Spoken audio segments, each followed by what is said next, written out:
Hello and welcome to How To For You. Today I'm going to be looking at a 2009 Scion XT and why we have a check engine light. So let's go ahead and see what that's about. So the first thing I'm going to do is I'm going to get an OBD2 scanner and I'm going to plug it right up into that port there. Let's go ahead and plug that in and let's see what these codes are about. So as you can see here, it says P0351, or the ignition coil A, meaning the first ignition coil in a set of 4. So number 1 is having some issues. So what we're gonna do is we're gonna go ahead and inspect that. So let's pull that out and check it out. So first thing we wanna do is we wanna get the car in a place where we can prop open the hood here.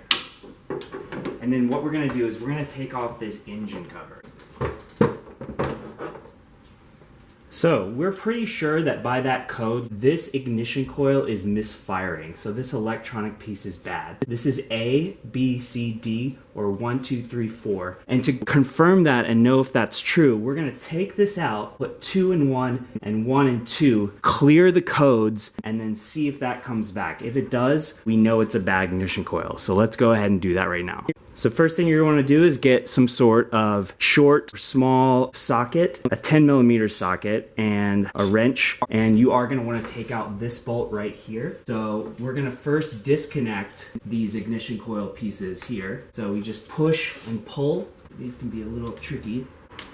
We've disconnected those. So now I'm going to take this off here.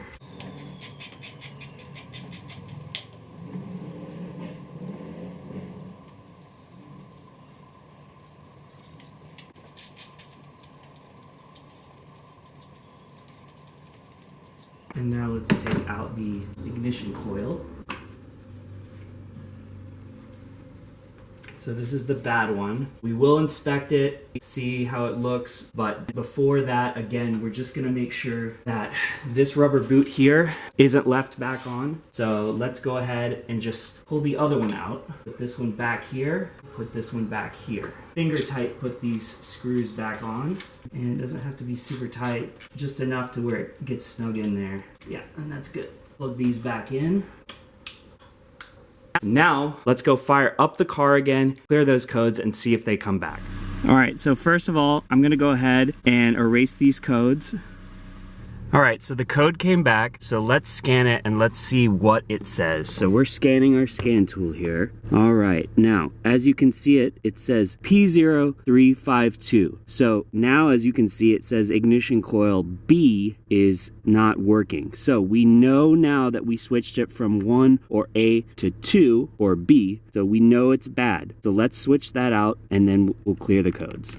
All right, so I've got my new ignition coil. I would always recommend going OEM. I wouldn't use the aftermarket. Here's the part number, but I'll make sure to also put a link in the description on the right one that you can get. And I would, just before you put it in, just double check that it looks the same, that it seems the same, you know, that this has no tears or problems with the rubber around the boot like I was showing you. And you're just gonna do the same thing where you take a socket, 10mm, undo that bolt, unplug it, plug it back in, and let's see what happens when we reset the code.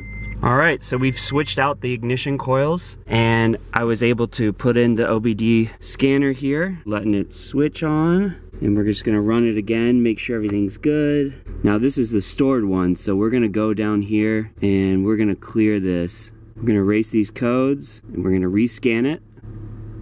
And we have no more codes. And the check engine light is gone. So as you can see here, we are good. And that is how to fix that check engine light code. So appreciate you guys watching. This is a super and easy fix. I would highly recommend it. Please like and subscribe.